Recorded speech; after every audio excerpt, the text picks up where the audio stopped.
Buenas noches, mi nombre es Carla Ibáñez y junto con Daniela Pizarro vamos a presentar nuestro trabajo sobre enfoques teóricos de la psicología y su noción sobre la personalidad de la Cátedra de Teoría de la Personalidad.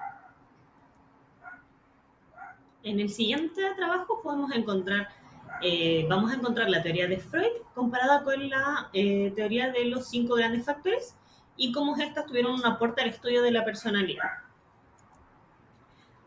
En este trabajo podremos encontrar la revisión que hacen estas dos teorías al concepto de personalidad y cómo lo pudimos relacionar a los contenidos aprendidos en la unidad número 1, que nos dio una noción de la personalidad y cómo ésta se construye. Y los temas a abordar, como ya se dijeron al principio, son la teoría de Freud y el modelo de los 5 grandes factores. Bueno, los objetivos principales son diferenciar los aportes de las distintas teorías psicológicas a la noción de la personalidad humana y identificar las raíces epistemológicas y los conceptos centrales que definen el funcionamiento mental y la conducta humana para reconocer estas teorías. Vamos a partir con la teoría de Freud. Bueno, queremos iniciar comentando de que Freud es un neurólogo austriaco. Fue el fundador del psicoanálisis y uno de los primeros en proponer una teoría integral de la personalidad. Para Freud, la conducta humana no se explicaba solo por lo que es consciente, sino que también por fuerzas inconscientes que influyen en nuestros pensamientos, deseos y emociones. A lo largo de su obra, Freud desarrolló modelos o tópicas, dos grandes modelos, pero vamos a desarrollar en este trabajo la segunda tópica, el ello, el yo, el superyo. El ello lo entendemos como la parte primaria e instintiva de la personalidad. Funciona desde el principio del placer y busca una satisfacción inmediata de los deseos y las necesidades. Es totalmente inconsciente y contiene los impulsos más básicos del ser humano, como el hambre, el deseo sexual y la agresividad. Freud decía que el ello es la reserva de energía psíquica que tiene cada persona. Por otro lado, tenemos el yo, ahí podemos verlo en la imagen que acompaña esta presentación. El yo surge para mediar entre las exigencias del ello y las normas del super yo, pero además regularlo con la realidad externa. Opera según el principio de realidad, lo que significa que busca satisfacer los deseos del ello de forma realista y socialmente aceptada. El yo incluye procesos conscientes como inconscientes y es el que nos permite en el fondo adaptarnos al mundo, como que pone una especie de filtro en nuestro actuar. Por otro lado está el super yo, que representa una interiorización de las normas, valores y prohibiciones sociales y parentales. Es una especie de voz interna que nos dice lo que está bien o lo que está mal, algo así como lo que conocemos como una conciencia. Su función es controlar los impulsos del ello y orientar al yo hacia la conducta moral y socialmente correcta. Freud lo consideraba heredero del complejo de Edipo, es decir, de las identificaciones tempranas que tienen los niños con sus padres. Respecto al análisis del comportamiento desde el inconsciente, para Freud la mayor parte de nuestra vida mental es inconsciente. Esto significaba que nuestros actos, sueños, reflejos, lapsus o síntomas tienen un significado oculto que refleja conflictos internos no resueltos.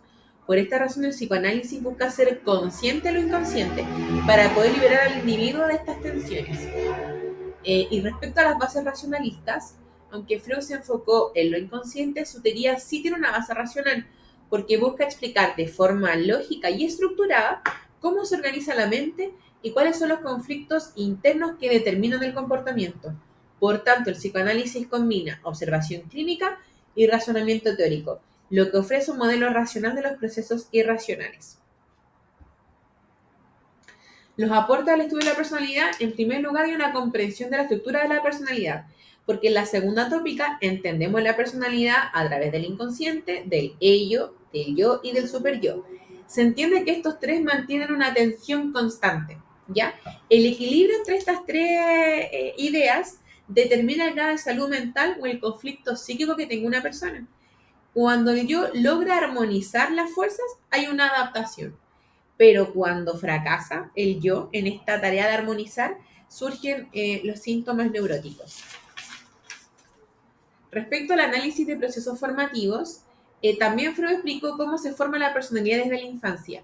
A través de etapas psicosexuales, el niño atraviesa conflictos que, si no se resuelven en ese momento, de manera adecuada dejan huellas en la estructura psíquica. Por ejemplo, una fijación, una represión puede influir de manera en que la manera, en que el adulto ama, trabaja e incluso se relaciona con los demás.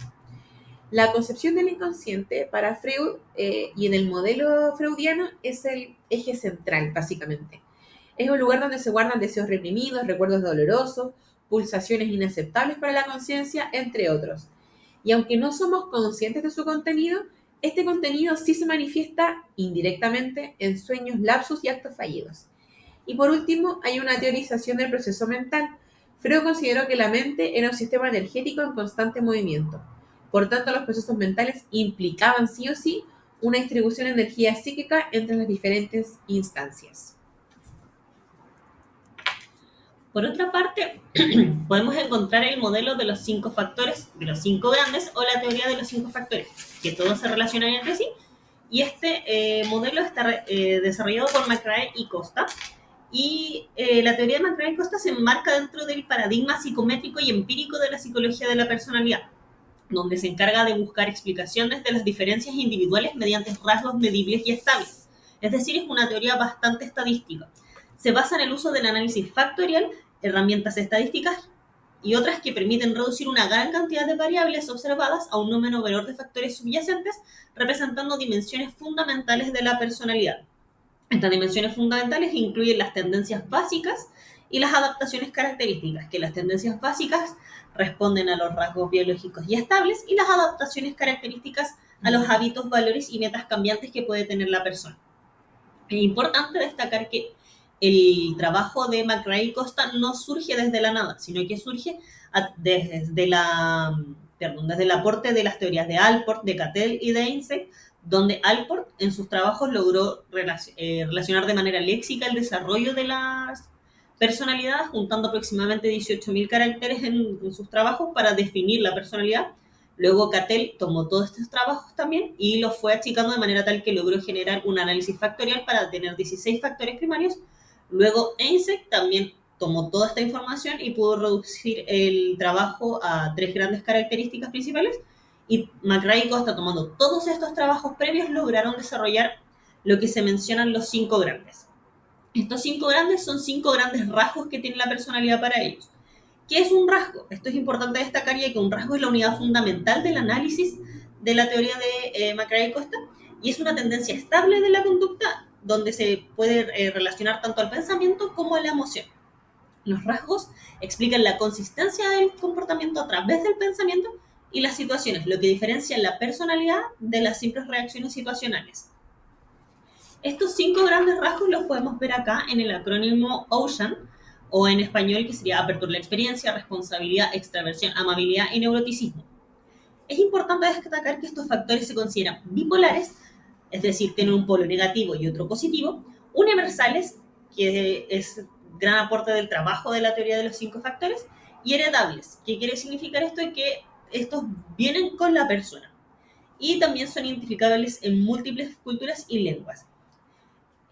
Para dar un pequeño resumen, el neuroticismo se relaciona con la inestabilidad emocional, la ansiedad.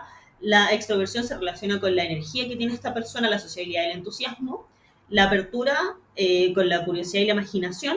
La amabilidad con la empatía, la cooperación y la confianza. Y la responsabilidad con la organización, disciplina y logro. Todos estos tienen su polo negativo y se evalúa a la persona según qué tanto desarrollan de estos polos, siendo el neuroticismo el único polo donde el polo negativo, por así decir, que es el que no se relaciona directamente con la teoría, es el más aceptado, que habla de la estabilidad emocional. También es importante decir que en un principio la teoría de los 5 factores era meramente descriptiva y luego comenzó a hacer una clasificación empírica con el trabajo de McRae y Costa a lo largo del tiempo, y también esto permitió diferenciar las bases biológicas, las tendencias biológicas y las adaptaciones al entorno. Es decir, este trabajo no fue simultáneo desde el momento 1 que se inició, sino que fueron a lo largo del tiempo que pudieron ir analizando y revisando qué servía para desarrollar mejor esta teoría.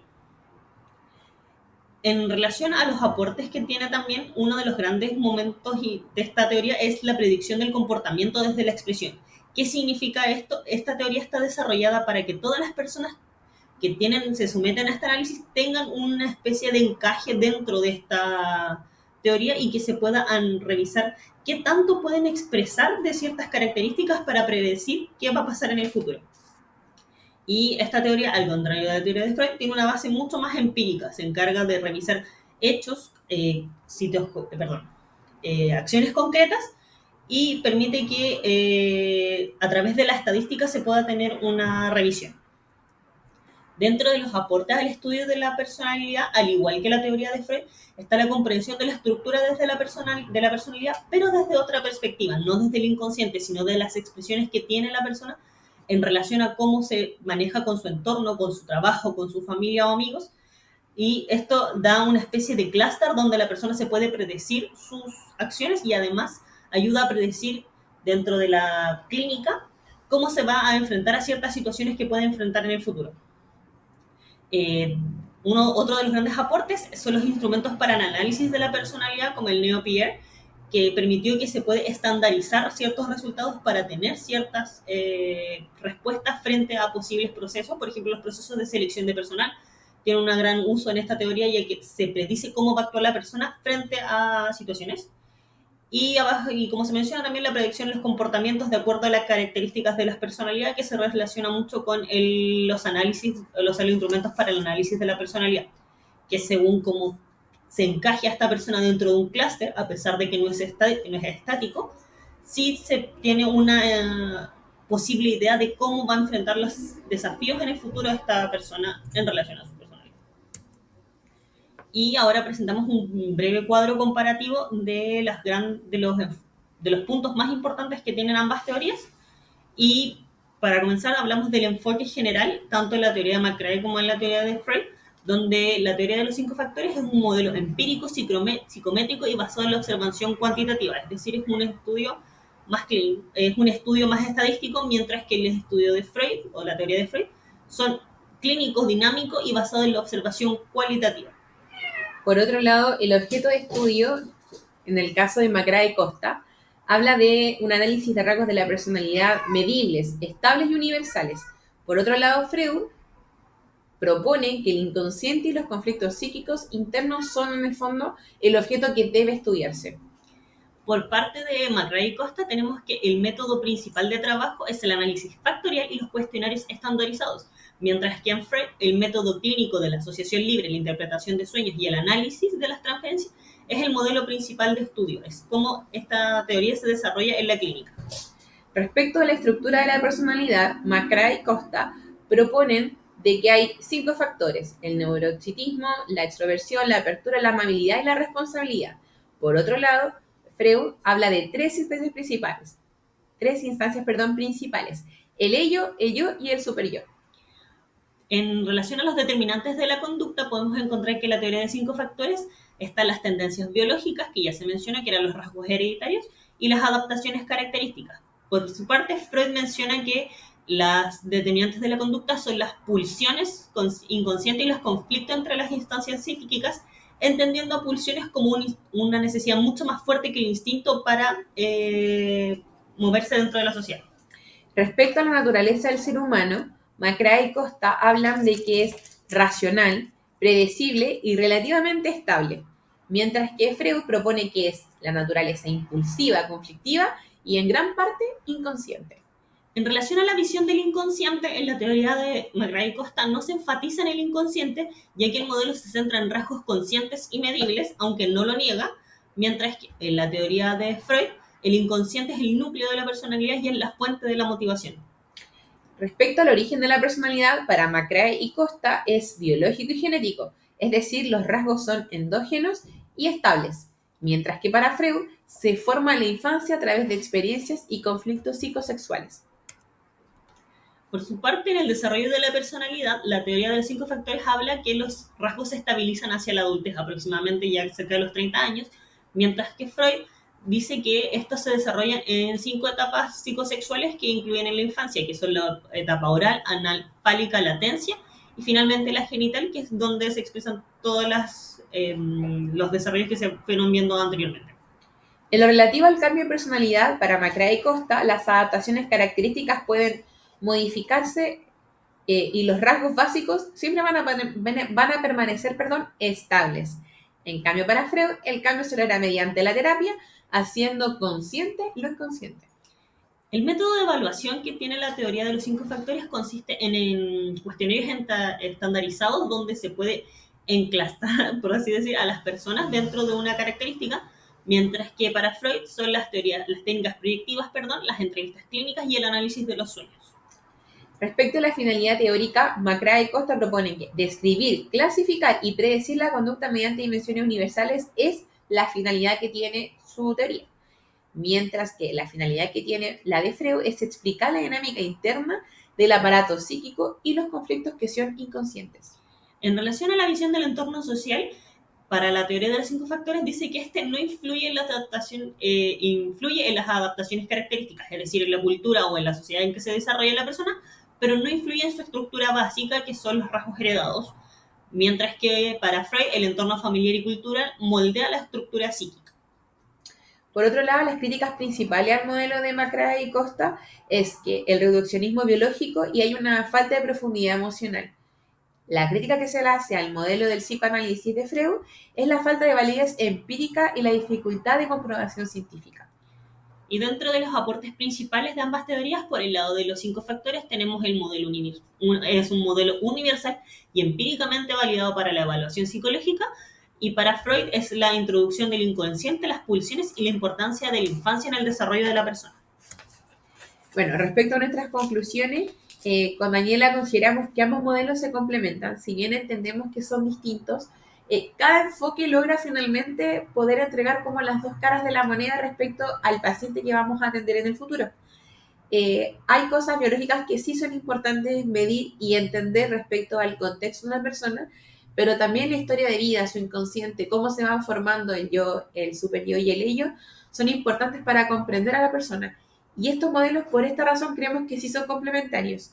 Además, cabe destacar que ambos modelos enriquecieron la comprensión de la personalidad, cada uno con diferentes metodologías, cada una diferente trinchera, uno mucho más científico, uno quizás mucho más dedicado como a otras herramientas de medición, lograron enriquecer todo lo que tenía que ver con la comprensión de la personalidad y que se arrastra desde el momento en que ellos muestran sus teorías hasta el día de hoy que siguen desarrollando a lo largo del tiempo. Bueno, aquí están nuestras referencias bibliográficas. Muchas gracias por su atención.